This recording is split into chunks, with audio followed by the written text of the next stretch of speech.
अस्सलाम वालेकुम जी, मैं हूं हबीब लोधी। कॉपी डॉट पी के प्लेटफॉर्म पर आपको खुशामदीद कहता हूं। किसी भी फोटो कॉपियर की स्पीड चेक करने का तरीका ये है कि आप सबसे पहले पेपर साइज उसका जो है वो लैंडस्केप में मशीन में फिट कर लें। नॉर्मली लोग पोर्ट्रेट में यूज़ करते हैं, पोर्ट्रेट में स्पीड चेक नहीं होती। लैंडस्केप में पेपर लगाइए, मशीन के अंदर फिट कर दीजिए। उसके बाद हम इसके पैनल से इसकी सेटिंग चेंज करते हैं। यहाँ से प्रोग्राम से आप सेटिंग में जाएंगे, सिस्टम सेटिंग के अंदर जाकर आप इसकी ट्रे सेटिंग को, ट्रे पेपर सेटिंग जो है उसको करेंगे। जहाँ पर ट्रे है, ट्रे 1, यहाँ से आप पेपर साइज़ चेंज करेंगे।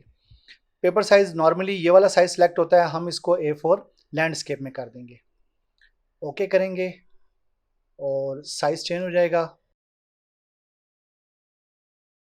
ठीक है, ये साइज़ आ गया। अब हम इसको 25 का काउंटर देंगे, क्योंकि ये मशीन MP 2501 है, 2501 SP मॉडल है। इसकी हम कॉपी स्पीड चेक करना चाहते हैं, तो हम 25 का काउंटर लगाएंगे, 25, और हम इसको स्टार्ट करेंगे। जी, हम इसको 25 का अभी काउंटर देते हैं। जी, हम इसको सेलेक्ट करते हैं 25 को, और हम इसका स्टार्ट करते हैं, और साथ में स्टॉक की भी ऑन कर देता हूँ। जो कॉपी प्रोसेसिंग होती है फर्स्ट कॉपी का, वो तकरीबन 4 से 5 सेकंड लेता है, जो फर्स्ट कॉपी इसकी है।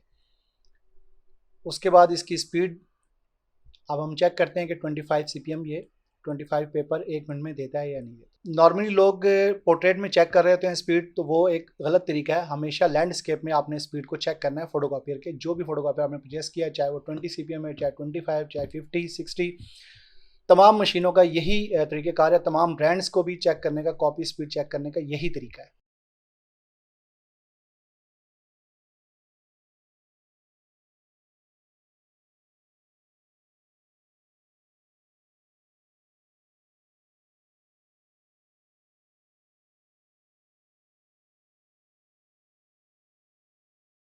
तकरीबन आपकी 25 स्पीड देखिए, बिल्कुल 1 मिनट और 13 सेकंड में, बल्कि 1 मिनट में ही आपकी 25 कॉपीज़ निकल चुकी हैं। आई होप कि आप बात समझ गए होंगे।